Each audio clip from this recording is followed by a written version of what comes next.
நம்ம devil's kitchen show பார்த்துட்டு இருக்க உங்களில் நிறைய பேரோட வீட்டில், குறிப்பாக அதாவது பெண்களோட வீட்டில் அந்த பொண்ணு வந்து வயசுக்கு வந்ததுக்கு அப்புறமா நிறைய ரூல்ஸ் அண்ட் ரெகுலேஷன்லாம் பெரியவங்க சொல்லுவாங்க. பெரியவங்களா இருக்கட்டும், இல்லை நம்மளோட வெல்விஷர்ஸாக இருக்கட்டும், இவங்கெல்லாம் நிறைய ரெஸ்ட்ரிக்ஷன்லாம் போடுவாங்க ஒரு பொண்ணுக்கு. அதாவது இந்த மென்சஸ் டைம், மாதவிடாய் சுழற்சின்னு சொல்லி மாசத்துக்கு ஒரு தடவை பெண்களுக்கு வர அந்த ஒரு சுழற்சியில் அவங்க மோஸ்ட்லி நைட்டு வெளியே போகிறத வந்து அவாய்ட் பண்ணிடணும். குறிப்பிட்ட நேரத்துக்குள்ள வீட்டுக்குள்ளே வந்துடணும். அது போக இந்த நான்வெஜ் எல்லாம் எடுத்துக்கிட்டு வெளியவும் போகக்கூடாது, வெளியே வாங்கிட்டு உள்ளேயும் வரக்கூடாது, வெளியே வச்சு சாப்பிடக்கூடாதுன்னு சொல்லிட்டு நிறைய ரெஸ்ட்ரிக்ஷன்லாம் போட்டிருப்பாங்க. இந்த டைமை ஞாபகம் வச்சுக்கணும், மென்சஸ் டைம் அப்போ ரொம்பவே சூதானமா இருக்கணும் அப்படிங்கிற மாதிரிலாம் சொல்லி வச்சிருப்பாங்க. அதனாலேயே பொண்ணுங்க எல்லாருமே ரொம்பவே கவனமா இருப்பாங்க.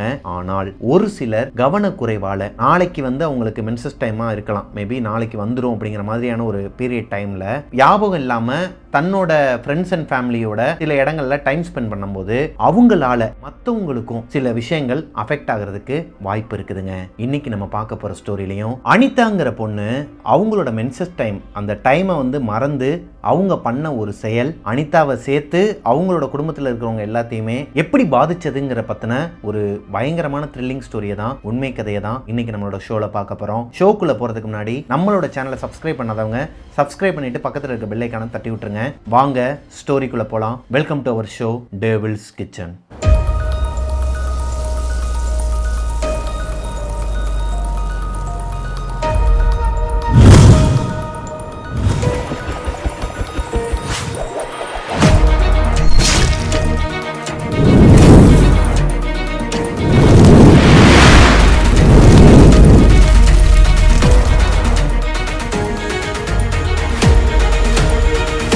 ஹலோ கோஸ்டீஸ், நான் உங்களோட பிரபாகரன். இன்னைக்கு நம்ம பார்க்க போற ஸ்டோரியை எனக்கு இன்ஸ்டாகிராம்ல அனுப்பின தங்கச்சியோட பேரு அனிதாங்க. அனிதா சென்னையை சேர்ந்த பொண்ணு. அவங்களோட வீட்டில் அப்பா, அம்மா, அவங்களோட சித்தப்பா, சித்தி, பெரியப்பா, பெரியம்மான்னு சொல்லிட்டு இவங்களோட குடும்பத்தில் இருக்கிறவங்க எல்லாருமே ஒரே வீட்டில் தான் இருப்பாங்களாம். லைக் இவங்களோட வீடே ஒரு வில்லா டைப்ல இருக்குமாங்க. ஈசிஆர்ல பனையூருக்கு பக்கத்துல தான் இவங்களோட வில்லா இருக்குது. இவங்களோட வில்லால இவங்க எல்லாருமே கூட்டு குடும்பமா தான் இருக்கிறாங்க. அது போக அந்த ரோ ஹவுஸ்லயே, அதாவது ரோ ஹவுஸ் மாதிரி இருக்குமா, ரோ ஹவுஸ் கிடையாது, தனித்தனி வீடு, தனித்தனி கேட்டா தான் இருக்கும். பக்கத்திலேயே பீச் இருக்கும். இதுதான் அவங்களோட ஏரியாவோட அமைப்பு. இப்போ பக்கத்திலேயே அவங்களோட மாமா, அத்தை, இவங்களோட தாத்தா, பாட்டி எல்லாருமே இன்னொரு வீட்டில் இருப்பாங்களாங்க. இவங்களோட பூர்வீகம் பார்த்துக்கிட்டீங்கன்னா மதுரை. மதுரைக்கு பக்கத்தில் இருக்கிற ஒரு கிராமம் தான் இவங்க அப்பாவோட பூர்வீகம். ஆனால் இவங்க எல்லாருமே சென்னையிலேயே செட்டில் ஆயிட்டாங்க. சென்னையில் ஃபேமஸான ஒரு டைல்ஸ் கம்பெனியோட ஓனர் தான் அனிதாவோட அப்பா. இவங்களோட வீட்டில் வேலை பார்க்கறதுக்குன்னே ஆட்கள் 4-5 பேர் வச்சிருப்பாங்களாம். அனிதா தான் வீட்டுக்கு ஒரே ஒரு பெண் குழந்தையாங்க. அதனாலேயே அனிதாவை ரொம்பவே ஒரு மாதிரி தாங்கி தாங்கி தான் வளர்ப்பாங்களாம். அனிதாவோட சின்ன வயசுல இருந்து அவங்க வயசுக்கு வர வரைக்குமே அவங்க வீட்டில் அவங்களுக்குன்னு சொல்லிட்டு ரெஸ்ட்ரிக்ஷனே கிடையாதாங்க. அவங்க வச்சது தான் சட்டங்கிற மாதிரி தான் இருந்திருக்குது. ஆனால் அந்த பொண்ணு வயசுக்கு வந்ததுக்கு அப்புறமா, ஏஜ் அட்டன் பண்ணதுக்கு அப்புறமா அவங்களுக்கு நிறைய ரெஸ்ட்ரிக்ஷன்லாம் வருதுங்க.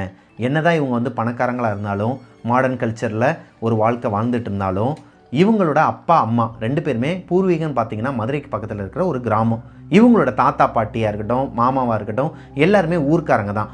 அதனாலேயே இந்த பொண்ணு வயசுக்கு வந்ததுக்கு அப்புறமா இவங்களுக்கு நிறைய ரெஸ்ட்ரிக்ஷன்லாம் சொல்கிறாங்க. நைட் டைமில் வந்து வெளியே வந்து சுற்றக்கூடாது. இவங்க நைட் டைமில் பீச்சுக்கு போகிறத வழக்கமாக வச்சுட்டு இருந்திருக்கிறாங்க. ஆஸ் யூஸ்வல் இவங்க வந்து சின்ன வயசுலேருந்தே வளர்ந்தது இந்த பீச்சுக்கு பக்கத்தில் தாங்கிறனால ஃபுல்லாகவே அந்த பீச்சுக்கு நைட் டைமில் போகிறது, 9 மணிக்கு மேலே போகிறது, நான்வெஜ் சாப்பிட்டுட்டு போகிறது, நான்வெஜ்ஜை எடுத்துகிட்டு போய் சாப்பிட்றது, இவங்களோட காரை கொண்டு போய் நிப்பாட்டிட்டு மேலே இந்த ரூஃப் டாப்பை வந்து ஓப்பன் பண்ணிவிட்டு மேலே ஏறி நின்று கத்துறது, இந்த மாதிரி ஆக்டிவிட்டிஸ் எல்லாமே ஆல்ரெடி இவங்க பண்ணிட்டு தான் இருந்திருக்கிறாங்க. அது போக வாரத்துக்கு ஒரு நாள் சாட்டர்டே இவங்களோட கசின்ஸ் எல்லாருமே ஒன்று கூடுவாங்களாம். பொதுவாகவே இந்த மாதிரி பணக்காரங்க வீட்டிலலாம் வந்து பார்த்தீங்கன்னா அவங்களோட பார்ட்டியே வேற மாதிரி இருக்குன்னு வச்சுக்கோங்களேன். இந்த சாட்டர்டே நைட்டு வந்து வெளியே போய் குடிக்கிறது, இந்த மாதிரியான விஷயங்கள்லாம் பண்ணிட்டு இருப்பாங்க. அதே மாதிரி தான் இவங்களோட வீட்லையும் ஜாலியாக ஃபன் பண்ணிட்டு இருப்பாங்களாம். அனிதாவுமே குடிப்பாங்களாங்க, ஆனால் வீட்டுக்கு தெரியாமல் குடிப்பாங்களாம். இவங்களோட வீட்டுக்குள்ளேயே, அதாவது இந்த வில்லாக்குள்ளேயே ஸ்விம்மிங் பூல் இருக்குமாங்க பேக் சைடில். எல்லாருமே இந்த வீக்கெண்டில் அங்கே தான் பார்ட்டி பண்ணுவாங்களாம். இவங்க அப்பாவோ அம்மாவோ அந்த யாருமே வந்து ரெஸ்ட்ரிக்ஷன்லாம் பண்ண மாட்டாங்களாம். ஏன்னா இருக்கிறவங்க எல்லாருமே கசின் பிரதர் சிஸ்டர்ஸ் தான். அப்படி இருக்கும் பட்சத்தில் இவங்க எல்லாருமே ஜாலியாக பேசி கேம்லாம் விளாண்டுட்டு இருப்பாங்களாம். அனிதாக்கு இந்த சம்பவம் நடக்கும்போது +2 முடிச்சு காலேஜுக்கு போகிற டைம், அந்த ஆனுவல் லீவ் இருக்கும் இல்லையா, அந்த டைமில் நடந்தது தான் இந்த சம்பவம். இப்போ எப்பவும் போல தான் அவங்களோட ஃபேமிலியில் இருக்கிற எல்லாருமே, கசின் பிரதர் சிஸ்டர்ஸ் எல்லாருமே அவங்களோட வீட்டுக்கு வந்துடுறாங்க. பெரியவங்க எல்லாருமே உள்ள வீட்டுக்குள்ளே உட்காந்து டிவி பார்க்குறது, அவங்களுக்குள்ள அரட்டை அடித்து பேசி சிரிச்சிட்டு இருக்குது.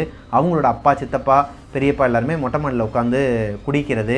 இந்த பசங்க எல்லாருமே அனிதா அவங்களோட கசின் சிஸ்டர்ஸ் பிரதர்ஸ் எல்லாருமே ஸ்விம்மிங் பூலில் குதிச்சு விளாண்டுக்கிட்டு இருப்பாங்களாங்க. அன்னைக்கு நாளே ஒரு மாதிரி கலகலன்னு போயிட்டு இருந்திருக்குதுங்க. அன்னைக்கு நைட்டு ஒரு 8:30லேருந்து 9 மணி இருக்குமாங்க. ஈவினிங் 6-6:30லேருந்து கிட்டத்தட்ட 2 மணி நேரம் 2.5 மணி நேரமா அந்த ஸ்விம்மிங் பூல்ல தான் குளிச்சிட்டு இருக்காங்க அனிதா அவங்களோட கசின் பிரதர் சிஸ்டர். குளிச்சிட்டு இருக்கும்போது இந்த பொண்ணுக்கு ஒரு மாதிரி டயர்டா ஃபீல் ஆகுது. அனிதா பாக்குறவங்க எல்லார்கிட்டையுமே ஒரு மாதிரி எரிஞ்சு விழுந்துகிட்டே இருக்கிறாங்க. அவங்களாவே இல்லை. இப்போ அனிதாவோட பிரதர் ஒருத்தர் கேட்குறாரு, என்னாச்சு அனிதா, எதனா ப்ராப்ளமா, ஏன் நல்லா தானே இந்த திடீர்னு வந்துட்டு ஏன் ஒரு மாதிரி பிஹேவ் பண்ணுற, ரொம்ப நேரம் தண்ணிக்குள்ளே இருந்தனால உனக்கு சேரலன்னு நினைக்கிறேன். ஏன்னா அனிதாவுக்கு சின்ன வயசுலேருந்து ஃபிக்ஸ் ப்ராப்ளம் இருக்குது. நீங்கள் இந்த படத்துலலாம் பார்க்குற மாதிரி வாயிலேருந்து நுரெல்லாம் வராதாங்க, ஒரு மாதிரி கையும் காலும் ஒரு மாதிரி போயிட்டு அவங்களுக்கு ஒரு மாதிரி ஆயிடுவாங்களாம். ராஜாராணி படத்தில் நயன்தாரா அவங்களுக்கு வரும் இல்லையா, அந்த மாதிரி ஃபிக்ஸ் வந்துருவாங்க. அந்த ஒரு நோய் இருக்கிற காரணத்தினால இப்போது கசின் பிரதரில் ஒருத்தர் பயந்துட்டு, இங்கே பாரு அனிதா, நீ வெளியே போய் உட்காரு, வெளியவே உட்காந்துரு, நீ உள்ளே கூட போனா வெளியே உட்காந்துரு, உள்ள தண்ணிக்குள்ளே வராதுன்னு சொல்லிட்டு வெளியே உட்கார வைக்கிறாரு. கசின் சிஸ்டரில் ஒரு அக்கா, அவங்க வந்து காலேஜ் செகண்ட் இயர் படிச்சுட்டு இருக்கிறாங்க. அந்த அக்கா வந்துட்டு இப்போது அனிதா கிட்ட கேட்குறாங்க. 2 பேருமே வாடி போடி தான் பேசிப்பாங்களாம். அக்கா தங்கச்சிலாம் பேச மாட்டாங்களாம். ரொம்பவே நல்ல ஒரு பாண்டிங் இருக்குதான். இப்போ அந்த அக்கா வந்து கேட்குறாங்க, அனிதா உனக்கு டேட் டைமா அப்படிங்கிற மாதிரி கேட்கும் போது தான் அனிதாவுக்கு ஒரு விஷயம் ஞாபகம் வருது. ஆமாண்டி மறந்துட்டேன், எனக்கு டேட்டு டைம் தான், அதனால தான் எனக்கு வந்து ஒரு மாதிரி சுருக்குன்னு வருது, எனக்கு ஒரு மாதிரி மூட் ஆஃபாக இருக்குது, ரொம்ப ஒரு மாதிரி எரிஞ்சு விழுகிறேன் அப்படிங்கிற மாதிரி அவங்க சொல்லும்போது, சரி ஓகேடி அனிதா, இதுக்கு மேலே நீங்கள் இருக்காத, உள்ளே போ, ட்ரெஸ் சேஞ்ச் பண்ணிவிட்டு வந்து உட்காரு, நாங்களும் இன்னொரு ஒரு 1/2 அன் ஹவரில் எல்லாருமே வெளியே வந்துடுறோம், பார்பிக்யூ நம்மளே வந்து செஞ்சு சாப்பிட்லாம். ஏன்னா உள்ளேயே எல்லா செட்டப்புமே இருக்குமாங்க இவங்க வீட்டில். அப்படி இருக்கும் பட்சத்தில் அனிதாவை அந்த அக்கா பேசி அவங்களோட ரூமுக்கு அனுப்பிடுறாங்க. அனிதா அவங்களோட ரெஸ்ட் ரூம் போயிட்டு ஃப்ரெஷ் அப் ஆகும்போது அவங்களுக்கு ஒரு விஷயம் தெரியுது. ஆல்ரெடி அவங்களுக்கு பீரியட்ஸ் ஆரம்பிச்சிருச்சு. இவங்க இந்த ஸ்விம்மிங் பூல்ல இருந்தாங்க இல்லையா, எல்லாருமே குளிச்சிட்டு இருந்தாங்க இல்லையா, அது மொத்தம் 5 பேர் அனிதாவை சேர்த்து. கசின் பிரதர்ஸ் 2 பேர், சிஸ்டர்ஸ் 2 பேர். அதில் ஒருத்தவங்க தான் மூத்தவங்க, காலேஜ் போகிறவங்க. மற்றவங்க எல்லாருமே 12th முடித்தவங்க, 10th படிச்சுட்டு இருக்கவங்க, காலேஜ் ஃபர்ஸ்ட் இயர், இந்த மாதிரி தான் இருக்கிறாங்க. இப்போ ஆல்ரெடி இவங்களுக்கு பீரியட்ஸ் ஆயிடுச்சு, அது அந்த தண்ணியிலையும் கலந்துருச்சு. இவங்களுக்கே ஒரு மாதிரி கில்ட்டியாகவும் ஒரு மாதிரி வியர்டாகவும் ஃபீல் ஆயிருக்குதுங்க அனிதாக்கு. சரி ஓகேன்னு சொல்லிட்டு ஃப்ரெஷ் அப் ஆகிட்டு அவங்க ரெடி ஆகிட்டு வெளியே வந்து உட்காந்துடுறாங்க. இப்போ அனிதா ஒரு மாதிரி டயர்டாகவும் அதே நேரத்தில் தலையில் கையை வச்சுக்கிட்டு உட்காந்துருக்கதை பார்த்து அந்த அக்கா என்ன பண்ணுறாங்கன்னா, என்னாச்சு அனிதா, எதனா ப்ராப்ளமா, என்னடி உனக்கு பீரியட்ஸ் ஆரம்பிச்சிருச்சா அப்படிங்கிற மாதிரி கேட்கும்போது, எங்கே ஆமான்னு சொன்னால் அந்த அக்கா வந்து எப்போ ஆரம்பிச்சிச்சு, இப்போ நீ உள்ளே இருக்கும்போது தான் ஆரம்பிச்சிச்சா அப்படிங்கிற மாதிரி கேட்டுருவாங்களோங்கிற அந்த கில்ட்டிலேயே அனிதா மறைச்சிடுறாங்க. இல்லைக்கா வரப்போகுதுன்னு தான் நினைக்கிறேன், நாளைக்கு தான் ஆகும்னு நினைக்கிறேன் அப்படிங்கிற மாதிரி சொல்லும்போது, அப்புறம் ஏண்டி ஒரு மாதிரி மூஞ்சி வச்சுக்கிட்டு உம்முனே உட்காந்துருக்கிற, சரி ஓகே எனாஃப், நம்ம வந்து இப்போ பார்பிக்யூ செய்கிறோம், அதை எடுத்துகிட்டு போயிட்டு பீச்சில் உட்காந்து சாப்பிட்றோம் அப்படிங்கிற மாதிரி சொல்கிறாங்க. இது அனிதாவுக்கு பெரிய விஷயமா தெரியல. ஏன்னா சின்ன வயசுலேருந்தே அவங்களோட ஆக்டிவிட்டிஸே அப்படி தான் இருந்திருக்கு. இப்போ அனிதாவோட பாட்டியும் தாத்தாவும், இங்கே பாரு சாப்பிட்றதுனா உள்ளே உட்காந்து சாப்பிடுங்க, யாருமே வெளியே போகக்கூடாது, 9-9:30 மணிக்கு மேலே உங்களுக்கு வெளியே என்ன வேலை, அதுவும் பீச்சில் என்ன வேலை, நான்வெஜ் எடுத்துகிட்டு போயிட்டு யாராச்சும் பீச்சில் உட்காந்து சாப்பிடுவாங்களா 9-9:30க்கெலாம், அதுவும் யாருமே இல்லாத பீச்சு, ப்ரைவேட் பீச் வேறு, வேணாம் சொல்கிறத கேளுங்க, நிறைய அமானுஷங்கள்லாம் இங்கே சுற்றிக்கிட்டு இருக்குன்னு சொல்லிட்டு அவங்க பயம்படுத்துகிற மாதிரி பேசுகிறாங்க. இப்போ இவங்க எல்லாருமே சேர்ந்து சிரிச்சுட்டு, நாங்கள் சும்மானாலும் போகாமல் இருந்திருப்போம், நீ அமானுஷம் பேயின்னு சொன்னோன்னே எங்களுக்கு ஆர்வமாக இருக்குது, நாங்கள் போய் பார்க்க போகிறோன்னு சொல்லிட்டு இவங்க சமைச்ச அந்த பார்பிக்யூ எல்லாத்தையும் எடுத்துக்கிட்டு, ஆல்ரெடி மென்சஸ் டைம் ஆரம்பிச்சிருச்சு அனிதாக்கு ஃபர்ஸ்ட் டே. இப்போ இவங்க 5 பேருமே இவங்களோட காரில் அந்த பீச்சுக்கு போகிறாங்க. ரொம்ப தூரம்லாம் இல்லையாங்க, ஒரு 400 மீட்டர் தான் இருக்குமா, இருந்தாலும் இவங்க எல்லாருமே காரில் தான் போவாங்களாம். பீச்சுக்கு போனதுக்கு அப்புறமா இவங்களுக்குன்னு சொல்லிட்டு ஒரு அட்டையை கிரியேட் பண்ணி 5 பேருமே உட்காந்து எல்லாருமே குடிக்க ஆரம்பிக்கிறாங்க. வீட்டுக்கு தெரியாது இவங்க எல்லாருமே குடிப்பாங்கிறது, வீட்டுக்கு தெரியாதான். அனிதா வேணான்னு சொல்கிறாங்க. அனிதாவை தவிர்த்து மற்ற 4 பேருமே குடிச்சிருக்கிறாங்க. இவங்க 5 பேருமே அந்த பீச்சில் போயிட்டு உட்காந்து சாப்பிட்டுட்டு இருக்கிற இந்த நேரத்தில் கிட்டத்தட்ட ஒரு 5 நிமிஷத்துலேருந்து 10 நிமிஷம் தான் ஆயிருக்குமாங்க. ஃபுல்லாகவே இன்னுமே அவங்க அதை குடிச்சு முடிக்கல, சாப்பிட்டு முடிக்கல. அப்படி இருக்கும் பட்சத்தில் அனிதாக்கு ஒரு மாதிரி நெகட்டிவ் வைப்ரேஷன் ஆயிருக்குதுங்க. உடம்பெல்லாம் ஒரு மாதிரி சிலிர்த்து, அவங்களுக்கு இது நாள் வரைக்கும் அவங்களோட லைஃப்ல இந்த மாதிரி ஒரு அனுபவம் கிடையாதாங்க. நெகட்டிவ் எனர்ஜி இந்த அளவுக்கு ஃபோர்ஸா அடிச்சது கிடையாதான். யாரோ ஒருத்தவங்க அவங்கள சுத்தி இருக்கிற மாதிரி, ஒருத்தர் 2 பேர் இல்லைங்க, ஒரு ஊரே இருக்கிற மாதிரி ஃபீல் ஆயிருக்குது. எங்க திரும்பினாலும் யாரோ ஒருத்தவங்க நிக்கிற மாதிரி, புகை மாதிரியான உருவத்தை நிறைய இடத்துல பார்த்துருக்காங்க. சுத்திலும் பார்க்குற இடத்துலலாம் இருக்குது. அனிதாக்கு ஒரு சந்தேகம் வருதுங்க, என்னடா அது பார்க்குற இடத்துலலாம் யாரோ ஒருத்தவங்க நிற்கிற மாதிரியே இருக்குது, ஒருவேளை இந்த லைட்டு வெளிச்சத்துக்கு இவங்களோட ஃபோனை வச்சு அந்த டார்ச் லைட் வெளிச்சத்தில் தான் உட்காந்து சாப்பிட்டுட்டு இருக்கிறாங்க, குடிச்சிட்டு இருக்கிறாங்க. ஒருவேளை அந்த லைட்டு வெளிச்சத்தில் தான் இவங்களுக்கு பின்னாடி திரும்பும்போது நமக்கு ஒரு மாதிரி பிளாக்காக தெரியும் இல்லையா, அதில் ஏதோ ஒரு பிம்பம் தான் தெரியுதுன்னு நினச்சிட்டு இருந்திருக்கிறாங்க. அப்படி இருந்தால் எதனால் உடம்பு சிலிர்க்கணும், எதனால் நெகட்டிவ் வைப்ரேஷனாக இருக்கணும்? இப்போ அனிதாக்கு பயம் வந்துடுது. அந்த பக்கத்தில் இருக்கிற அக்காவோட கையை பிடிச்சிட்டு, இதுக்கு மேலே இருக்க வேணாண்டி, எனக்கு ஏதோ தப்பாக படுது, வா போயிடலான்னு சொல்லிட்டு அழுக ஆரம்பிக்கிறாங்க. குடிச்சிட்டு இருக்கிறவங்க எல்லாருமே நிப்பாட்டிட்டு என்னாச்சுடி, ஏண்டி அழுகிறன்னு சொல்லிட்டு கேட்கும்போது எனக்கு தெரில, இதுக்கு மேலே நம்ம யாருமே இங்கே இருக்க வேணாம், எனக்கு பயமாக இருக்குன்னு சொல்லிட்டு ஒரு மாதிரி ஓன்னு அழுக ஆரம்பிச்சிட்டாங்களாங்க. இந்த அளவுக்கு அனிதாவை அழுது யாருமே பார்த்தது கிடையாது. ரொம்ப ஸ்ட்ராங்கான பொண்ணு, ரொம்ப சுட்டித்தனமான பொண்ணு. அந்த அளவுக்கு அவங்களாவே இல்லையா, ஒரு மாதிரி உடஞ்சி போய் அழுது ரொம்ப அழுகிறாங்களாம். ஏங்கி அழுக ஆரம்பிச்சிருக்கிறாங்க. யாராச்சும் ஒருத்தவங்க ஓங்கி அரைஞ்சாங்கன்னா எப்படி அழுவாங்களோ அந்த அளவுக்கு ஏங்கி அழுகிறாங்களாம்.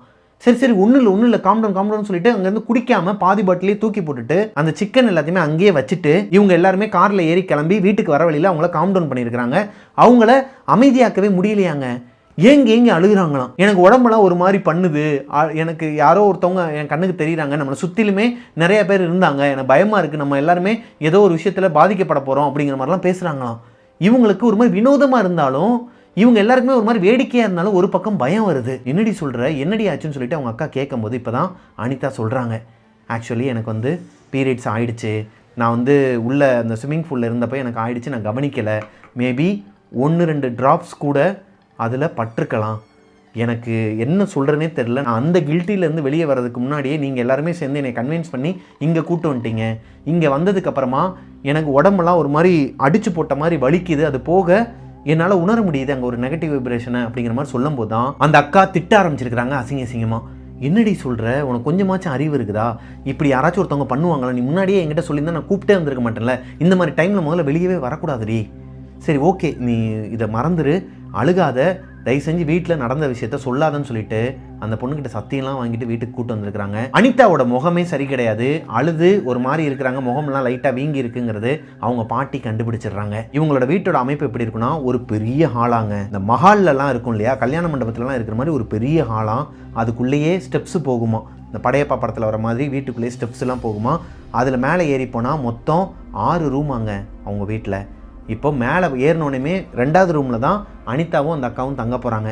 அவங்களோட அம்மா அப்பா 2 பேரும் ஒரு ரூமில் தங்குவாங்களாம், இவங்க எல்லாருமே தனித்தனி ரூமில் தான் தங்குவாங்களாம். ஆக்சுவலி அனிதா தனியாக தான் ஒரு ரூமில் தங்குவாங்களாம். வாரத்துக்கு 2 நாள் இவங்களோட கசின் பிரதர்ஸ் சிஸ்டர்ஸ்லாம் வரும்போது அந்த அக்கா கூட தங்குவாங்களாம். அப்படி தான் இப்போ அந்த அக்கா அவங்கள கைத்தாக்கா பிடிச்சி மேலே கூட்டு போகிறாங்க.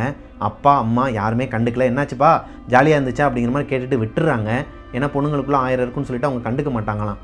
ஆனால் அவங்க பாட்டி பின்னாடியே மேலே ஏறி வந்து, என்னாச்சுடி, ஏன் உன் முகம் ஒரு மாதிரி இருக்குது, ஏதோ ஒன்று நடந்திருக்குது, என்னாச்சுன்னு சொல்லுங்கும் போது, இல்லை பீரியட்ஸ் டைமா, இந்த டைமில் எதுக்காக நீ பீச்சுக்கு போன, அதுவும் நான்வெஜ் எடுத்துகிட்டு எதுக்கடி போனேன், ரெடி ஆகிட்டு தான் போனியா இல்லை அப்படியே ஆயிடுச்சா அப்படிங்கிற மாதிரி அவங்க பாட்டி கேட்கும்போது, இல்லை ரெடி ஆகிட்டு தான் வந்தா, உண்மையை சொல்லு, ஏதோ ஒரு விஷயத்த மறைக்கிற, இல்லை பாட்டி இங்கேருந்து போகிறதுக்கு முன்னாடியே அவளுக்கு ஆயிடுச்சு, அதை அவள் என்கிட்ட மறைச்சிட்டா, தெரிஞ்சுதான் நானே கூட்டு போயிருக்க மாட்டேன், அங்கே கூட்டு போனதுக்கப்புறமா ஏதோ நெகட்டிவ் எனர்ஜியாக இருக்குது, யாரும் என்னை பார்க்குற மாதிரியே இருக்குது, எல்லா இடத்துல இருந்தும் ஒரு மாதிரி உடம்பே வலிக்குதுன்னு சொன்னான். அப்படிங்கும்போது பாட்டி அந்த அக்காவை அரைஞ்சிருக்கிறாங்க, அனிதாவையும் அடிச்சிருக்கிறாங்க. அவங்க வீட்டில் இருக்கிற லெமனை எடுத்துகிட்டு 2ஆக வெட்டி அதில் குங்குமத்தை எல்லாத்தையுமே அப்பிட்டு அந்த வெட்டின 2 லெமனையும் ஒன்றா வச்சு இந்த பொண்ணை சுற்றி இருக்கிறாங்க.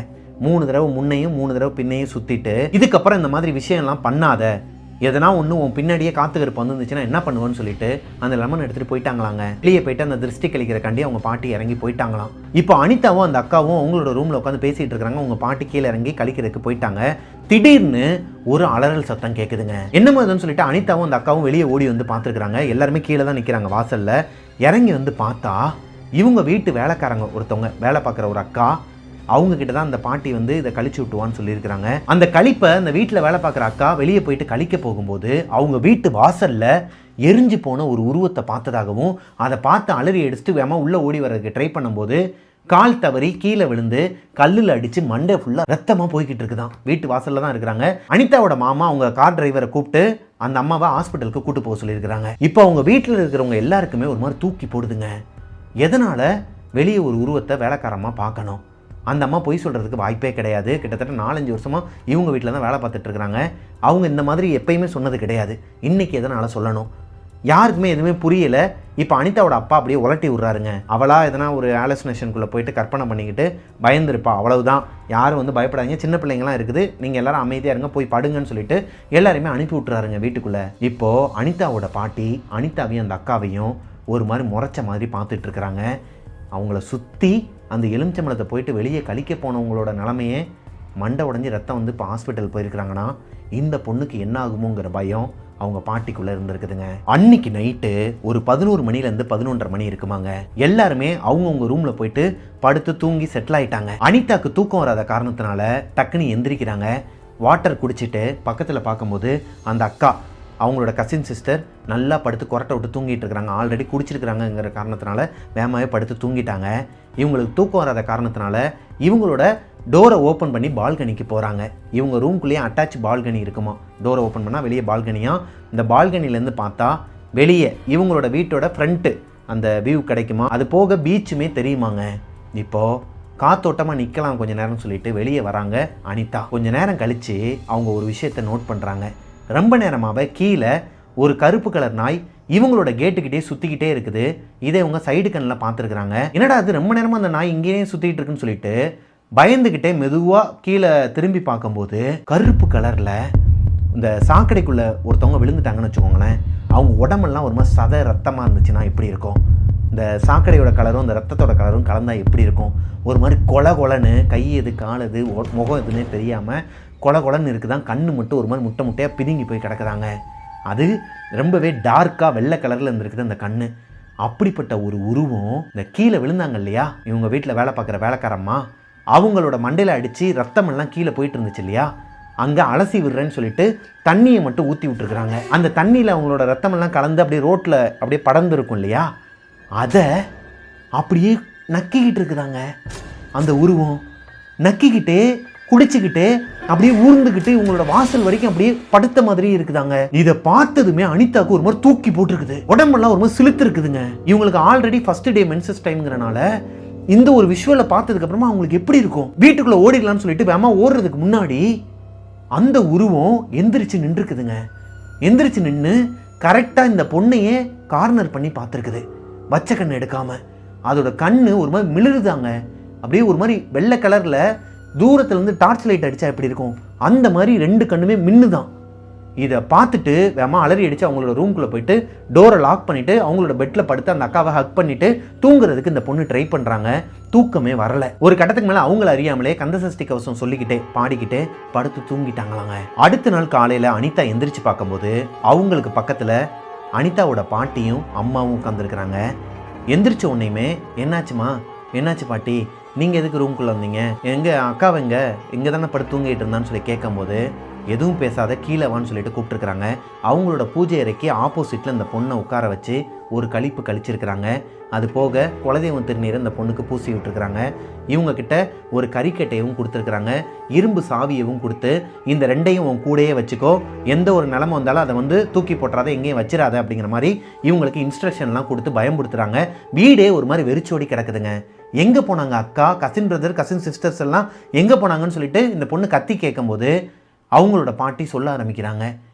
காலையில் எந்திரிச்சதுமே அவங்க எல்லாருக்குமே யார் யாரெல்லாம் ஸ்விம்மிங் பூலில் குளிச்சிட்டு இருந்தாங்களோ அவங்க எல்லாருக்குமே ஹெவி ஃபீவராங்க. அனிதாவை தவிர்த்து எல்லாருக்குமே ஹெவி ஃபீவராம். யார் யாரெல்லாம் ஸ்விம்மிங் பூலில் குளிச்சாங்களோ அவங்க எல்லாருமே தான் பீச்சுக்கும் போயிருக்கிறாங்க. சொல்லி வச்ச மாதிரி எல்லாருக்குமே ஹை ஃபீவராங்க. ஒரு மாதிரி வாயெல்லாம் உதறிக்கிட்டு அவங்களால கண்ட்ரோல் பண்ண முடியாத அளவுக்கு ஒரு மாதிரி ஜொல்லுலாம் ஒழுகிக்கிட்டு பேசவே முடியாத அளவுக்கு சீரியஸ் கண்டிஷனில் இருந்திருக்கிறாங்க. ஸோ எல்லாரையுமே அவங்க அப்பா, சித்தப்பா, மாமா எல்லாருமே சேர்ந்து ஹாஸ்பிட்டலுக்கு தூக்கிட்டு போயிருக்கிறாங்க. இந்த பொண்ணுக்கு எதனா ஒன்று ஆயிருமோங்கிற பயம் அவங்க பாட்டிக்கும் அம்மாவுக்கும் இருக்குது. ஏன்னா பாட்டி அனிதாவுக்கு நடந்த எல்லா விஷயங்களும் என்ன நடந்துச்சு நைட்டு, எதனால் அவங்க வந்து அஃபெக்ட் ஆகிருக்கிறாங்க எல்லாத்தையுமே சொல்லிடுறாங்க. சொன்னதுக்கப்புறமா அவங்க அம்மாவுக்கும் பயம் வந்து இப்போ அவங்களோட குலதெய்வம் கோயில் எல்லாத்தையும் பூசி விட்டு இந்த பொண்ணை உட்கார வச்சுருக்கிறாங்க ஹாலில். இப்போது அனிதாவுக்கு ஒரு மாதிரி குற்ற உணர்ச்சியாக இருக்குது, அதே நேரத்தில் பயமும் இருக்குதுங்க. ஏன் எல்லாரையும் பாதிக்கணும், நமக்கு எதுவுமே ஆகலைன்னு சொல்லிட்டு யோசனையும் வருது. அனிதா அவங்க அம்மா கிட்டையும் பாட்டிக்கிட்டையும் கெஞ்சுறாங்க, என்னை ஹாஸ்பிட்டல் கூட்டு போங்க, நான் அக்காவையும் அண்ணன் தம்பிங்களெல்லாம் பார்க்கணும்னு சொல்லும்போது நீ பண்ண வரைக்கும் போதும் தாயே, அமைதியாக உட்காரு, நீ வந்து போக வேணாம், அவங்க வந்து ரொம்ப அதாவது ஹாஸ்பிட்டல் அட்மிட் பண்ணி பார்க்குற மாதிரிலாம் நம்ம இது பண்ணலை, அங்கே போயிட்டு எப்படினாலும் இங்கே கூட்டு வந்துடுவேன்னு சொல்லிட்டு தான் அப்பா சொன்னார். இப்போ கூட நீ எந்திரிக்கிறதுக்கு முன்னாடி தான் அவர் ஃபோன் பண்ணி பேசினார், ஒன்றும் இல்லை நான் வீட்டுக்கே கூட்டு வந்துடுறேன், எல்லாருமே பெட்டில் அங்கேயே அரேஞ்ச் பண்ணி படுக்க வச்சுட்டு நர்சஸை வந்து டியூட்டி நர்சஸ் மாதிரி வீட்டுக்கு ஒரு 4 பேரை கூட்டு வந்துடுறேன்னு சொல்லிட்டு அவங்க அப்பா கால் பண்ணி சொல்லியிருக்கிறாரு. அப்படி இருக்கும் பட்சத்தில் அவங்க அக்கா, தம்பி, அண்ணனுங்களுக்காக இவங்க வெயிட் பண்ணிட்டு இருந்திருக்கிறாங்க. இந்த நேரத்தில் இவங்க பேட் மாற்றுறதுக்காக அவங்களோட ரூமுக்கு போகணுமாங்க. யார்? அனிதா. இப்போ அவங்க பாட்டி தான் அவங்களுக்கு துணைக்கு மேலே போயிருக்கிறாங்க. பேட் மாற்றுறதுக்காக அவங்களோட பாத்ரூம்குள்ளே போயிட்டாங்க. இப்போ அவங்க பாட்டி அவங்க ரூமில் வெளியே உட்காந்துருக்குறாங்க. இந்த நேரத்தில் அவங்க ரெஸ்ட் ரூமில் இருக்கும்போது அவங்களுக்கு பின்னாடி இப்படி ஒரு மூச்சு சத்தம் கேட்டிருக்குதுங்க. பயங்கரமாக ஒரு மூச்சு சத்தம். அது போக சைடு கண்ணில் அந்த உருவம் கீழே பார்த்தாங்க இல்லையா, அந்த சதையெல்லாம் ஒரு மாதிரி கோரமாக இருந்த உருவம், அந்த உருவம் இவங்களுக்கு ரைட் சைடில் மெதுவாக எந்திரிச்சு வருதாங்க இவங்க காதுகிட்ட. என்ன பண்ணுறதுன்னு தெரியாமல் அனிதா பயங்கரமாக கத்திருக்கிறாங்க. அவங்க பாத்ரூமை லாக்கும் பண்ணல, ஏன்னா வெளியே இருக்கிறது அவங்க பாட்டி தான். இப்போ அவங்க பாட்டி வேமா பாத்ரூமை ஓப்பன் பண்ணிட்டு உள்ளே வரும்போது அவங்க பாட்டியோட கண்ணுக்குமே அந்த உருவம் தெரிஞ்சிருக்குதுங்க. ஒரு ஃப்ராக்ஷன் ஆஃப் த செகண்டில் மறைஞ்சிருச்சான். அப்போது இந்த பொண்ணை ஏதோ ஒரு காற்று கருப்பு அடிச்சிருக்குது. அது ஒன்று இந்த ஸ்விம்மிங் பூலில் குளித்ததுனால இருந்திருக்கலாம். ஏன்னா இவங்க வீட்டை சுற்றிலுமே நிறைய எம்டி இடங்கள் தான் இருக்குமா. 1-2 வில்லாக்கள் தான் பெரிய பெரிய கோடீஸ்வரங்கள்லாம் கட்டி வச்சுருப்பாங்களாம். சுற்றிலுமே எம்டி கிரவுண்டு தானா. இதுக்கு முன்னாடி இந்த இடத்துல வந்து நிறைய கொலை இந்த மாதிரி இந்த ரேப்பு அந்த மாதிரி நிறைய விஷயங்கள்லாம் நடந்திருக்கதா கேள்விப்பட்டிருக்கிறாங்களாம். அதில் எதனா ஒரு ஆத்மா, எதனா ஒரு துர்மரணமான ஆத்மா, இல்லை அந்த பைபாஸ்லேருந்து வந்ததோ இல்லை பீச்சில் விழுந்து இறந்ததோ ஏதோ ஒரு ஆத்மா இவங்களை பின்தொடருதுங்கிறது மட்டும் இவங்களுக்கு புரிஞ்சிருதுங்க. ஆனால் அதுலேருந்து இவங்களோட குழந்தைய எப்படி வெளியே கொண்டு வர போகிறோங்கிற பயம் அந்த பாட்டிக்கு இருந்திருக்குது. இப்போ அவங்க பாட்டி உள்ளேயே இருந்து அவங்களுக்கு ஹெல்ப் பண்ணிவிட்டு அவங்கள வெளியே கூட்டு வந்துடுறாங்க. மறுபடியும் சாமி ரூமுக்கு ஆப்போசிட்டில் ஒரு ஓரமாக போயிட்டு அந்த பொண்ணை உட்கார வச்சுட்டு அந்த பாட்டியும் கூடயே உட்காந்து கந்த சஷ்டி கவசம் படிச்சுக்கிட்டே இருந்திருக்கிறாங்க. இப்போது அனிதா எதுக்கு அழுகிறோன்னே தெரியாமல் கண்ணுலாம் ஒரு மாதிரி கலங்கி அழுக வந்துக்கிட்டே இருக்குது. ஒரு கட்டத்துக்கு மேலே அனிதாக்கும் ஹெவி ஃபீவராங்க. ஒரு மாதிரி உறைஞ்சி போய் உட்காந்து இருந்திருக்கிறாங்க. அவங்க பாட்டி கை வச்சு பார்க்கும்போது சரியான சூடாங்க உடம்பு. அப்படியே இவங்க கை வச்சு பார்த்து அடுத்த ஒரு 2-3 நொடியிலேயே அப்படியே கீழே விழுந்து அவங்களுக்கு ஃபிக்ஸ் வந்துருக்குது. என்ன பண்ணுறதுன்னு தெரியாமல் அவங்க கையில் சாவி குத்தை கொடுத்து ரொம்ப நேரமாகவே போராடி இருக்கிறாங்க. அவங்கள ஹாஸ்பிட்டலுக்கும் கூட்டு போகிறாங்க. ஹாஸ்பிட்டலுக்கு கூட்டு போகிற பாதி வழியிலேயே அவங்களுக்கு ஃபிக்ஸு நார்மல் ஆயிடுச்சாங்க. அவங்க நார்மல் ஆனாலும் ஏதோ ஒரு விஷயத்தை பார்த்து பயந்த மாதிரி அழுதுகிட்டே எனக்கு பயமாக இருக்குது என்னை வந்து அது கொன்றும், அது இங்கே தான் இருக்குது, காரில் தான் உட்காந்துருக்குது, இங்கே தான் உட்காந்துருக்குன்னு சொல்லிட்டு டிரைவர் சீட்டுக்கு பக்கத்தில் இருக்கிற சீட்டில் யாருமே உட்காரல. பின்னாடி அவங்களோட பாட்டி அம்மாவும் தான் உட்காந்துருக்குறாங்க. முன்னாடி டிரைவர் ஓட்டிகிட்டு இருக்கிறாரு. ஆனால் முன்னாடி சீட்டில் யாரோ ஒருத்தவங்க உட்காந்துருக்கதா கையை காட்டிக்கிட்டே இருந்திருக்கிறாங்க. இது எங்கே போய் முடிய போதோங்கிற பயத்தில் ஹாஸ்பிட்டலுக்கு கூட்டு போகிறாங்க. ஹாஸ்பிட்டலுக்கு போனவங்க எல்லாருமே அனிதாவோட வீட்டுக்கு ரிட்டர்ன் வந்துடுறாங்க. இந்த நேரத்தில் தான் அனிதா, அவங்க அம்மா, பாட்டி 3 பேருமே ஹாஸ்பிட்டலுக்கு போகிறாங்க. இப்போ அனிதாவோட அப்பாவுக்கு விஷயம் தெரிஞ்சு அவரும் அவங்களோட மாமாவும் மறுபடியும் ஹாஸ்பிட்டலுக்கு வராங்க. இந்த நேரத்தில் ஹாஸ்பிட்டலில் ஒரு மாதிரி ஸ்தம்பிச்சு போய் கிடக்குதுங்க. ஏன்னா அனிதா நார்மலாக பிஹேவ் பண்ணலை. அந்த ஹாஸ்பிட்டலில் கத்திக்கிட்டே இருக்கிறது, போகிறவங்க வரவங்களாம் பார்த்து சிரிக்கிறது, அவங்களோட முடியை அவங்களே பிச்சுக்கிறது, அவங்களோட தோலை அவங்களே பரண்டிக்கிறதுன்னு சொல்லிட்டு அனிதா ஒரு மாதிரி அப்நார்மலாக பிஹேவ் பண்ணிட்டு இருந்திருக்கிறாங்க ஹாஸ்பிட்டலில். அனிதாக்கு சின்ன வயசுலேருந்தே அவங்க அப்பா அம்மானா ரொம்ப பிடிக்குமாங்க, குறிப்பாக அவங்க அப்பா செல்லம். ஆனால் இப்போ ஹாஸ்பிட்டலில் வச்சு அவங்க அப்பாவை சட்டையை பிடிச்சி உழுக்கிறது, அவங்க அப்பாவை அடிக்கிறது, இது எல்லாத்தையுமே பண்ணியிருக்கிறாங்க அவங்களோட ஹாஸ்பிட்டல் ரூம்குள்ளே வச்சு. இப்போ அவங்க அப்பாவுக்கு என்ன பண்ணுறதுனே தெரியல. அனிதா கத்துல வெளியே இருக்கிற பேஷண்ட்ஸாக இருக்கட்டும், ஹாஸ்பிட்டலில் இருக்கிற அந்த நர்சஸாக இருக்கட்டும், எல்லாருமே உள்ளே வந்து ஒரு மாதிரி பார்த்துட்டு போகிறாங்க பயந்து. இது அவங்க அப்பாவுக்கும் அம்மாவுக்கும் ஒரு மாதிரி இருக்குதுங்க. இவங்க எல்லாருமே ஒரு பிக் ஷாட்டுங்கிறனால எல்லாருமே வந்து பார்த்துட்டு போனாங்கன்னா இது ஸ்ப்ரெட் ஆச்சுன்னா என்ன ஆகுறது, அதெல்லாம் ஒரு பக்கம் இருந்தாலும் இவங்களோட பொண்ணு எப்படி இதுலேருந்து வெளியே போகிறாங்கங்கிற ஒரு பயம், ஒரு ஏக்கம் இவங்களுக்குள்ளே இருந்திருக்குதுங்க. ஒரு கட்டத்துக்கு மேலே அனிதாவோட மாமா என்ன பண்ணுறாருன்னா, கோவளம், அதாவது ஈசிஆரில் இருக்கிற கோவளம்ங்கிற பகுதியில் தர்காவில் இருக்கிற ஒரு பாய் வந்து இவருக்கு பழக்கமாங்க. அவரை கூப்பிட்டுட்டு வரேன்னு சொல்லிட்டு அவர் போயிடுறாரு. கொஞ்ச நேரத்துக்கு அப்புறமா கூப்பிட்டு வந்துடுறாருங்க. கூப்பிட்டு வந்ததுக்கப்புறமா ஹாஸ்பிட்டல் ரூமில் வச்சு, அனிதா அட்மிட் ஆகிருக்கிற அந்த ரூமில் வச்சு அவங்களுக்கு பேய் ஓட்டி இருக்கிறாங்க. கிட்டத்தட்ட ஒரு 1.5 மணி நேரம் கழிச்சு தான் அவங்களோட உடம்புல இருக்கிற அந்த ஆத்மாவே வெளியேறி இருக்குதுங்க. அது எப்படி உங்களுக்கு தெரியும்னா, அவங்க அப்நார்மலாக பிஹேவ் பண்ணாமல் நார்மல் ஆகிட்டு மயக்கம் போட்டு அந்த பெட்டில் படுத்துட்டாங்களாங்க. அவங்க கண்ணுக்கு கீழே ஒரு மாதிரி கருவளையம் வந்து ஆளே வேறு மாதிரி இருந்திருக்கிறாங்க. அவங்க பரண்டி வச்ச அந்த ரத்தம் இது எல்லாமே உறைஞ்சி போய் பார்க்குறதுக்கு ஒரு மாதிரி கொடூரமான நிலமையில தான் அனிதா மயக்கம் போட்டு விழுந்திருக்கிறாங்க. இதை பார்த்து அவங்க அப்பா அம்மா 2 பேராலுமே ஏற்றுக்க முடியல. அவங்க பாட்டியுமே உட்காந்து அழுதுகிட்டு இருக்கிறாங்க. இப்போது என்ன பண்ணாங்க, எப்படி பேய் ஓட்டினாங்கிறதெல்லாம் அனிதா கிட்ட அவங்களோட வீட்டாளுங்க சொல்லலையாங்க. ஆனால் இந்த நடந்த விஷயங்கள் எல்லாத்தையுமே அவங்க பாட்டி அவங்க கிட்ட சொல்லியிருக்கிறாங்க. அது எதனாலனா இவங்க பயப்படணுங்கிறதுக்காகவே சொல்லியிருக்கிறாங்க. ஒருவேளை அனிதா அவங்களோட பாட்டியோட பேச்சையோ இல்லை அம்மாவோட பேச்சையோ கேட்டு நடந்திருந்தாங்கன்னா இப்போது அவங்களுக்கு இப்படி ஒரு இஷ்யூவே வந்திருக்காது. அதனால நடந்தது எல்லாத்தையுமே சொன்னாதான் அனிதா தங்கச்சி வந்து இதுக்கப்புறம் அந்த விஷயத்த பண்ண மாட்டாங்கிற பட்சத்தில் தான் அவங்களோட பாட்டியும் அம்மாவும் சொல்லியிருக்கிறாங்க இவங்க கிட்ட நடந்த விஷயம் எல்லாத்தையுமே. அனிதாவோட கசின் சிஸ்டர் அந்த அக்காவுமே நடந்த விஷயத்தெல்லாம் சொல்லியிருக்கிறாங்க. ஆமாண்டி இது எல்லாமே உண்மைதான், அன்றைக்கி நைட்டு நம்ம படுத்ததுக்கு அப்புறமா இவ்வளோ விஷயங்கள் நமக்கு நடந்துருச்சு, உனக்குள்ளே எப்போ அந்த ஆத்மா வந்துச்சுன்னு எனக்கு தெரியாது, ஆனால் நான் அதை நல்லாவே உணர்ந்தேன். நீ பார்த்த அதே உருவத்தை நானுமே பார்த்தேன். அன்றைக்கி நைட் அந்த வேலைக்கார மண்டை உடஞ்சிச்சு இல்லையா, அன்றைக்கி நைட்லேருந்தே எனக்கு ஒரு மாதிரி படக்குன்னு அடிச்சுக்கிட்டே இருந்துச்சு. அது போக என்னால் ஒரு நெகட்டிவ் வைப்ரேஷனை உணர முடிஞ்சிச்சு. எப்படி அனிதாவால் அந்த பீச்சில் உட்காந்துருக்கும் போது ஒரு நெகட்டிவ் வைப்ரேஷனை உணர முடிஞ்சிச்சோ, அதே மாதிரி தான் அவங்க அக்காவாக இருக்கட்டும், கசின் பிரதர் சிஸ்டர்ஸ் எல்லாராலையுமே நைட்டு தூங்கிட்டு இருக்கும்போது உணர முடிஞ்சிருக்குதுங்க. அதெல்லாம் மீறி தான் அவங்க தூங்குறதுக்கு ட்ரை பண்ணி தூங்கியிருக்கிறாங்க. சொல்லி வச்ச மாதிரி எல்லாரோட கனவுலையுமே டிட்டோ சேம் அதே உருவம் வந்து டிஸ்டர்ப் பண்ணியிருக்குதுங்க. அதனால தான் எல்லாருக்குமே காலையில் ஹை ஃபீவராக. இந்த ஒரு சம்பவம் நடந்ததுக்கப்புறமா அனிதா அவங்களோட பாட்டி பேச்சையும் அம்மா பேச்சையும் கேட்டு தான் நடப்பாங்களாங்க. என்ன தான் வெல் செட்டில்டு ஃபேமிலியாகவே இருந்தாலும் அவங்களுக்குன்னு சொல்லிட்டு சில விதிமுறைகள்லாம் இதுக்கப்புறம் தான் அவங்க ஃபாலோ பண்ண ஆரம்பிச்சிருக்கிறாங்க. இந்த ஸ்டோரியை சொல்லும் போது தயவு செஞ்சு எங்களோட வீட்டோட அட்ரஸையோ அந்த வீட்டோட ஏரியாவையோ என்னோட பேரையோ இல்லை எங்கள் வீட்டில் இருக்கிறவங்களோட நேம்ஸ் எதையுமே மென்ஷன் பண்ண வேணாம் அண்ணன் அப்படின்னு சொல்லிட்டு அந்த பொண்ணு கேட்டுக்கிட்டாங்க. ஆக்சுவலி அனிதா மேலே தப்பு கிடையாதுங்க. அவங்க எப்பவும் போல் அவங்களோட கசின் பிரதர் சிஸ்டர்ஸோட ஜாலியாக ஸ்விம்மிங் பூலில் போயிட்டு அந்த பொண்ணு குளிச்சுக்கிட்டு அவங்களோட லைஃப்பை என்ஜாய் பண்ணிட்டு தான் இருந்தாங்க. அந்த டைமில் அவங்களுக்கு மென்சஸ் டைம் ஆகுங்கிறது அவங்களுக்கு என்னங்க தெரியும். மேபி முன்னாடியே வந்து யோசித்து வச்சுருந்தா ஓகே. பட் விளாண்டுட்டு இருக்கிற ஒரு பொண்ணுக்கு திடீர்னு ஆச்சுன்னா அது வந்து ஒரு கோஇன்சிடென்ட் மாதிரி தாங்க இருக்கும். அதை வந்து நம்ம தப்பு சொல்ல முடியாது. இருந்தாலும் அதுதான் பிள்ளையார் சொல்லியாகவே இருந்திருக்குதுங்க அவங்களுக்கு அந்த அமானுஷம் நடக்கிறதுக்கு. ஸோ இதுலேருந்து அந்த பொண்ணு என்கிட்ட என்ன சொல்ல வராங்கன்னா, அண்ணன் இதை கிட்டத்தட்ட ஒரு 4-5 மாதமாகவே உங்ககிட்ட சொல்லணும்னு நான் நினச்சிக்கிட்டே இருப்பேன். எதனா ஒரு பிஸ்னஸ் மீட்டிங் வந்துடும், அப்படி இல்லைனா எதனா ஒரு பிரச்சனைக்கு மேலே பிரச்சனையாக வரும்ண்ணே. இந்த கதையை சொல்லணும்னு நினைக்கும் போது மட்டும் அந்த பொண்ணுக்கு எதனா ஒரு நெகட்டிவ் எனர்ஜி ஃபீல் பண்ண முடியுமா, அது போக எதனா ஒரு வேலை வந்துருமாங்க இந்த கதையை அனுப்பும்போது மட்டும். உங்களோட நரேஷனில் என்னோடய ஸ்டோரியை கேட்கணுங்கிறது எனக்கு ரொம்ப ஆசைனே. நீங்கள் இதை சொல்லுவீங்களா சொல்ல மாட்டீங்களான்னு தெரில, சின்ன ஸ்டோரி தான் இருந்தாலும் நான் உங்ககிட்ட சொல்கிறேன்னு சொல்லிட்டு அவங்க என்கிட்ட சொன்ன ஸ்டோரியை நான் என்னோடய ஸ்டைலில் உங்ககிட்ட நரேட் பண்ணிட்டேன். இந்த ஸ்டோரி உங்களுக்கு பிடிச்சிருக்குன்னு நம்புகிறேன். பிடிச்சிருந்துச்சுன்னா லைக் பண்ணிடுங்க. உங்களோட வீட்லேயும் இதே மாதிரி பொண்ணுங்களாம் வந்து நீங்கள் நிறைய பேர் பார்த்துட்ருக்கீங்கன்னு தெரியுமா. எல்லா தங்கச்சிங்களுக்கும் அக்காக்களுக்கும் சொல்லிக்கிறது ஒன்று தான், ரொம்ப அசால்ட்டாக இருக்காதீங்க. அந்த மாதிரி டைமில் வந்து நீங்கள் கொஞ்சம் ப்ரொடக்டிவாக இருங்க. இந்த மாதிரியான விஷயங்கள்லாம் காத்துக்கருப்பு அடிக்கிறது இதெல்லாம் உண்மையாக பொய்யாங்கிறது எனக்கு தெரியாது. அவங்க சொன்னதை நான் உங்ககிட்ட சொல்லிட்டேன்னு வச்சுக்கோங்களேன். நானே நிறைய கேள்விப்பட்டிருக்கிறேன் எங்கள் ஊர் சைட்லலாம். இந்த கறிக்கட்டை வச்சு விட்றது, இந்த இரும்பு எதனா ஒன்று பாத்திரத்தில் வச்சு விட்றது, இல்லை அவங்க கையில் கொடுத்து விட்றதுன்னு சொல்லிட்டு நிறைய விஷயங்கள்லாம் பண்ணுவாங்க. இந்த மாதிரி நேரங்களில் எல்லா தங்கச்சிங்களும் அக்காக்களும் கொஞ்சம் சேஃப்டியாக இருங்க. இந்த ஸ்டோரி உங்களில் நிறைய பேருக்கு அவேர்னஸாக இருக்கும்னு நான் நம்புகிறேன். அப்படி தான் அந்த பொண்ணுமே என்கிட்ட சொன்னாங்க.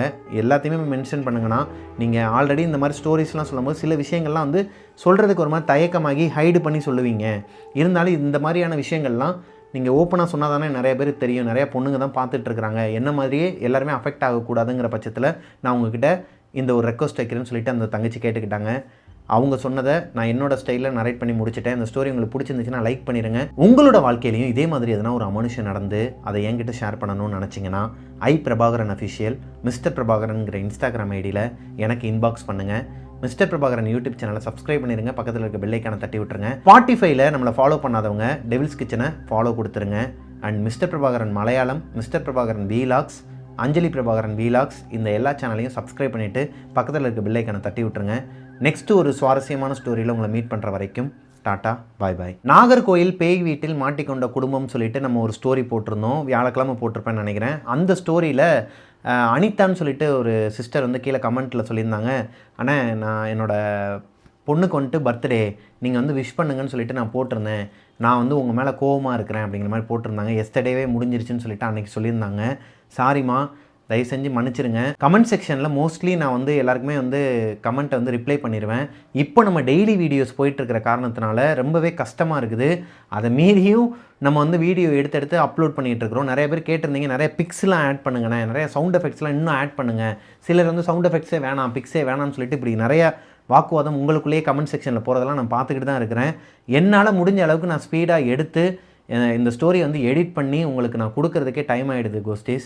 இந்த ஒரு மாதம் மட்டும் அட்ஜஸ்ட் பண்ணிக்கோங்க. அடுத்த மாதம் ஒரு நாள் விட்டு தான் வீடியோஸ் போட போகிறோம். இந்த மாதம் ஃபுல்லாகவே வீடியோ வரும்னு நம்ம ஒரு வாக்குறுதி கொடுத்தோம் இல்லையா, அதை காப்பாற்றுற விதமாக டெய்லி எபிசோட்ஸ் வந்து ரன் ஆகிக்கிட்டு தான் இருக்கும். இந்த ஒரு மாதம் மட்டும் இந்த கமெண்ட் செக்ஷன்லேயும் இந்த பர்த்டே விஷ் பண்ண சொன்னீங்க அப்படின்னா அது கீழே நான் விஷ் பண்ணிட்டேன் அப்படின்னா அதோட விட்டுருங்க. எதிர்பார்க்காதீங்க. அது எனக்கும் கஷ்டமாயிடும், உங்களுக்கும் கஷ்டமாயிடும். ஏன்னா ஸ்டோரி எடுத்து முடிச்சுட்டு அதை எடிட் பண்ணுறதுக்கே எனக்கு டைம் கரெக்டாக இருக்கிற காரணத்தினால உங்களுக்கு ரிப்ளை பண்ண முடியல. தயவு செஞ்சு மன்னிச்சிருங்க அனிதா சிஸ்டர். நிறைய பேர் இந்த மாதிரி பர்த்டேக்கு விஷ் பண்ணுங்கன்னு போட்டிருப்பீங்கன்னு நினைக்கிறேன். நிறைய கமெண்ட்ஸ் வந்து நான் பார்க்கவே இல்லை இன்னும். அவங்க எல்லாருக்குமே ஒருவேளை நான் தப்பு பண்ணியிருந்தேன், நான் வந்து பார்க்காம உங்களுக்கு ரிப்ளை பண்ணாமல் இருந்திருந்தேன்னா மன்னிச்சிடுங்க உங்கள் வீட்டு பிள்ளையாக நினச்சி. நெக்ஸ்ட்டு வந்து நம்ம எல்லா கமெண்ட்ஸுக்கும் வந்து ரிப்ளை பண்ணுறது, கமெண்ட்ஸுக்கு மட்டுமே தனியாக ஒரு வீடியோவே பண்ணிடலாம் இந்த மாதம் எண்டுக்குள்ளே. ஓகேவா? டாட்டா, பாய் பாய்.